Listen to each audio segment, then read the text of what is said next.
Hello नमस्कार प्यारे बच्चों, आप सभी लोगों का मोस्ट वेलकम है आपके अपने प्यारे से YouTube channel CKS online classes में। कैसे हो आप सभी लोग? उम्मीद करते हैं कि आप सभी लोग अच्छे होंगे और आप सभी लोग की तैयारी बिल्कुल ही अच्छी तरीके से चल रही होगी। तो प्यारे बच्चों, आज की इस क्लास में हम सभी लोग जो है पढ़ने वाले हैं क्लास 12 होम साइंस के लिए। प्यारे बच्चों, 11 फरवरी के लिए हम सभी लोग जो है मोस्ट इंपॉर्टेंट क्वेश्चन को आज के इस क्लास में हम लोग देखेंगे, जो कि आपके फाइनल एग्जाम 11 फरवरी को आपको ये सभी प्रश्न आपको देखने को मिलेंगे।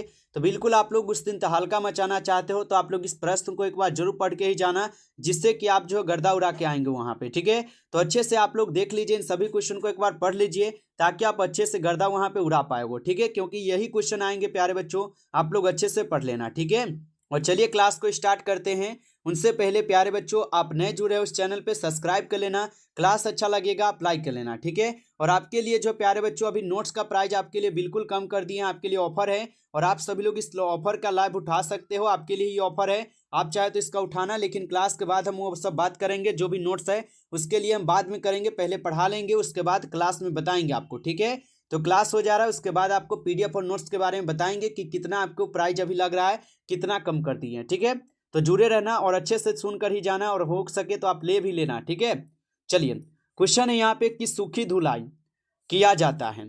चलिए बताइए आप लोग, यहाँ पे सूखी धुलाई जो है ना ये किए जाते हैं किसका? तो रेशमी वस्त्रों का किया जाता है सूखी धुलाई। ऑप्शन यहाँ पे क्या होगा? बी होगा सही जवाब, याद रखना। चलिए आगे देखेंगे, क्वेश्चन यहाँ पे 2 नंबर है। क्वेश्चन है कि नीला और पीला को मिलाकर कौन सा रंग बनता है? चलिए बताइएगा, नीला और पीला को मिलाकर जो है ना कौन सा यहाँ पे गैस, यहाँ पे कौन सा यहाँ पे रंग बनता है?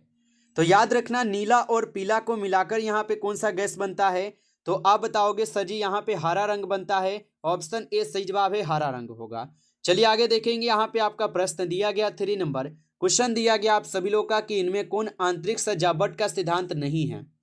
चलिए बताएंगे, इनमें कौन है जो कि आंतरिक सजावट का सिद्धांत नहीं है? तो आंतरिक सजावट का सिद्धांत कौन नहीं होगा? तो आप बताओगे यहाँ पे आयोजन नहीं है। ऑप्शन डी आपका सही जवाब है, आयोजन नहीं होगा। चलिए आगे देखिए, प्रश्न यहाँ पे दिया गया है कि कपड़े खरीदते समय किस बात का यहाँ पे ध्यान रखना चाहिए। चलिए प्रश्न पहले पढ़े हो ना, याद है कि नहीं? चलिए बताइए। तो कपड़े खरीदते समय आपको जो है रंग, अवसर और मूल्य, ये सभी पर ध्यान देना पड़ता है। ऑप्शन डी यहाँ पे सही जवाब है, याद रखना। आगे देखिए, यहाँ पे प्रश्न है आपका कि गर्मी के मौसम में घर के पर्दे का रंग जो है ना कैसा होना चाहिए? तो गर्मी के मौसम में घर के रंग का जो यहाँ घर के जो पर्दा होता है उसका रंग कैसा होना चाहिए? तो आप सभी लोग बताओगे सर जी ये हल्का सा रंग का होना चाहिए। ठीक है, हल्का रंग का होना चाहिए, ऑप्शन ए है। चलिए आगे देखिए, क्वेश्चन यहाँ पर है, इनमें कौन सा कपड़ा कीड़ों द्वारा जो बनाया जाता है? तो कीड़ों द्वारा बनाया जाने वाला कपड़ा कौन है? रेशम है। रेशम क्या ये कीड़ों से बनाए जाते हैं? ऑप्शन ए होगा। आगे देखिए, क्वेश्चन यहाँ पर है, क्वेश्चन है कि कपड़ों में रंगों के चुनाव को कौन यहाँ पे कारक जो है ना प्रभावित नहीं करता है? तो कपड़ों में रंगों के चुनाव में कौन सा कारक प्रभावित नहीं करता है? आप बताओगे मूल्य, कोई भी प्रभावित नहीं करता। ऑप्शन बी सही जवाब होगा, मूल्य होगा।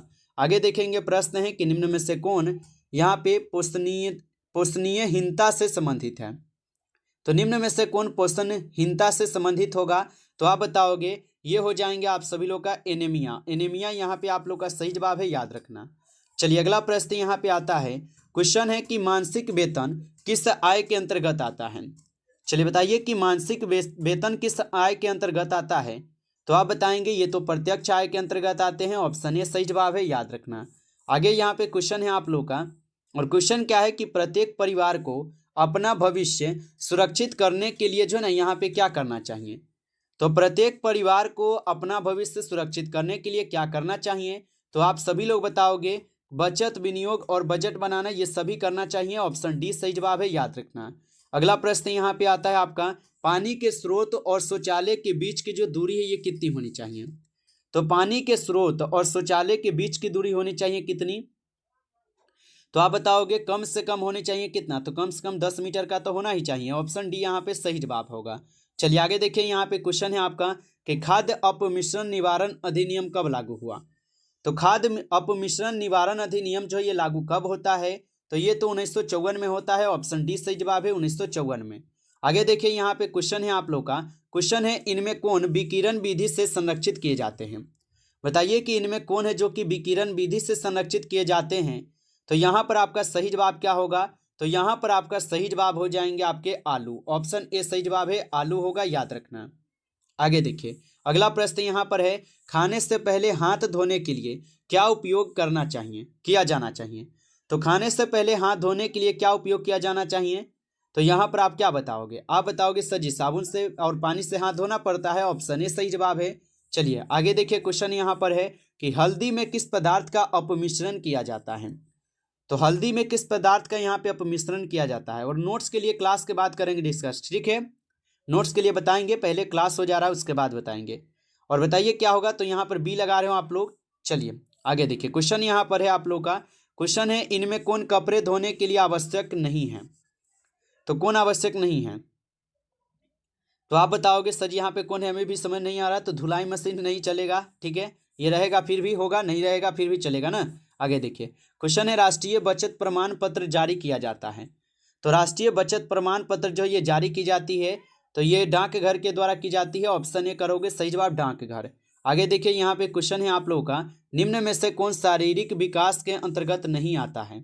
चलिए बताइए निम्न में से कौन है जो कि शारीरिक विकास के अंतर्गत नहीं आता है। तो आप बताओगे यहाँ पर हो जाएंगे भाषा नहीं आता है। ऑप्शन डी यहाँ पे सही जवाब है, भाषा नहीं आता है।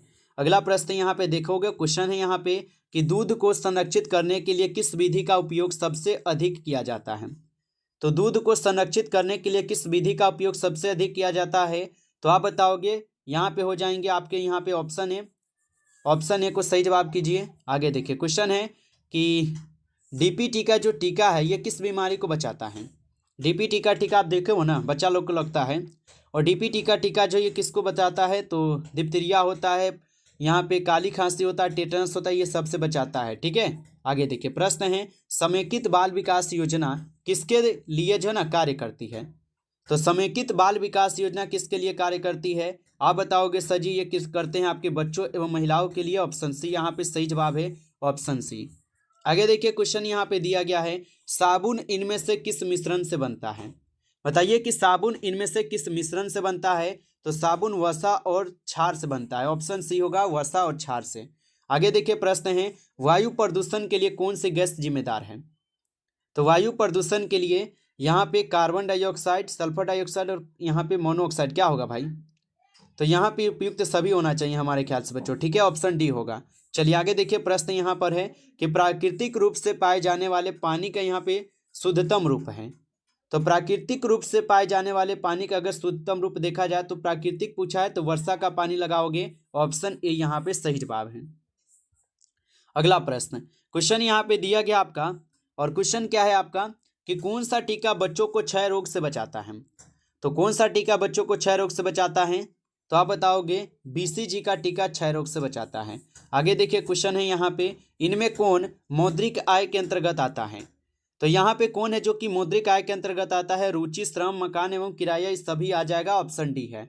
चलिए आगे देखिए क्वेश्चन यहाँ पर है कि एड्स का कारण क्या है। चलिए बताइए तो एड्स का कारण क्या होगा। तो वायरस के कारण ही एड्स होता है ना। ऑप्शन ए यहाँ पे सही जवाब होगा। चलिए आगे देखिए क्वेश्चन यहाँ पे दिया गया है कि इनमें कौन बीमारी जल प्रदूषण में नहीं होता है। तो इनमें कौन सा बीमारी है जो कि जल प्रदूषण के द्वारा नहीं होता। तो मधुमेह नहीं होता है। आगे देखिए क्वेश्चन यहाँ पे है इनमें कौन थकान का एक लक्षण है। तो थकान का लक्षण कौन होगा। सिर दर्द होगा, चक्कर आना और सुस्ती हो जाएगा। ऑप्शन डी होगा। चलिए आगे देखिए क्वेश्चन है इनमें कौन प्राकृतिक रेशा नहीं है। प्राकृतिक रेशा कौन नहीं है। तो नायलॉन नहीं है। ऑप्शन सी होगा। आगे देखिए प्रश्न यहाँ पे दिया गया है कि हड्डियों के लिए कौन सा यहाँ पे खनिज जो है ना लवण सबसे अच्छा है। तो हड्डियों के लिए कौन सा खनिज लवण सबसे अच्छा होगा। आप बताओगे कैल्शियम होता है सर जी। और कैल्शियम कहाँ से मिलता है। तो आपको पता होगा दूध में ज़्यादा मिलता है कैल्शियम। आगे देखिए यहाँ पे क्वेश्चन है कि किस आयु वर्ग के लिए आहार आयोजन की आवश्यकता नहीं होती। तो किस आयु वर्ग के लिए आहार आयोजन की आवश्यकता नहीं होती है। तो आप बताओगे नवजात शिशु के लिए नहीं रहता है। आगे देखिए क्वेश्चन है यहाँ पर, और क्वेश्चन क्या दिया गया कि पानी में मौजूद सभी कीटाणुओं को मारने के लिए उसे किस तापमान पर उबालना चाहिए। तो उसको मारना है तो 100 डिग्री पे उबाल दीजिए ना। ऑप्शन ए हो जाएगा सही जवाब, 100 डिग्री पे उबाल दीजिए, खत्म कहानी। अगला प्रश्न यहाँ पर है कि माँ का यहाँ पे दूध जो है ना, यहाँ पे दूध होगा, दूध प्रदान करता है। तो ये क्या प्रदान करता है बताइए। तो आप बताओगे इनमें सभी करता है सर जी। ऑप्शन डी होगा, ठीक है। आगे देखिए प्रश्न यहाँ पर है, प्रश्न दिया गया है इनमें कौन खाद्य संरक्षण की एक भौतिक विधि नहीं है। तो खाद्य संरक्षण की एक भौतिक विधि कौन नहीं होगा, तो खमीरीकरण नहीं है। ऑप्शन डी सही जवाब है, खमीरीकरण नहीं होगा। चलिए आगे देखते हैं बच्चों। इस क्लास में 35 क्वेश्चन थे, ठीक है। अच्छा लगा हो आप लाइक कर लेना, नए जुड़े हो चैनल पे सब्सक्राइब कर लेना। और देखिए 1 जनवरी के लिए अभी आपके लिए ऑफर प्राइस 99 कर दिए हैं। अगर आप लेना चाहते हो इस नोट्स को तो आप इस नंबर पे व्हाट्सएप पे एसएमएस कीजिए और बोलिए कि सर हमें 99 का पीडीएफ और नोट्स चाहिए, ठीक है। इस तरीके से लेकर व्हाट्सएप पे एसएमएस कीजिए। और ये सिर्फ और सिर्फ कहाँ तक है, 1 जनवरी के लिए, देख रहे हो ना। ये आपके नया साल के लिए आपके लिए गिफ्ट दे रहे हैं, ठीक है। जो प्यारे बच्चों आपके 299 का नोट्स था, अभी किसका कितना कर दिए हैं, 99 कर दिए, 200 रुपये आपको गिफ्ट कर दिए। देखिए बताइए आप क्या चाहिए। आप लोग बोल रहे थे सर जी हमें गिफ्ट चाहिए, ठीक है, गिफ्ट दे दिए। चलो भाई 200 रुपये आपके लिए नाम, और सिर्फ 99 में ही आप लोग का नोट्स कर दिए हैं। आप लोग लेकर अब पढ़ लो, कोई दिक्कत नहीं होगा, ठीक है। इससे बड़ा आपको अगर कुछ और चाहिए तो आप लोग जरूर बताना कमेंट में, अब क्या चाहिए आप लोगों को, क्या यही जरूरी था या नहीं था, आप लोग जरूर बताना, ठीक है। चलिए फिर मिलते हैं आपसे एक नेक्स्ट टॉपिक के साथ। आप लोग क्लास को शेयर कर लेना, दोस्तों के पास जरूर बताना ताकि सभी लोग ले लेंगे। चलिए फिर मिलते हैं नेक्स्ट क्लास में, तब तक के लिए सभी प्यारे बच्चों को टेक केयर, अच्छी तरीके से पढ़ाई करते रहो।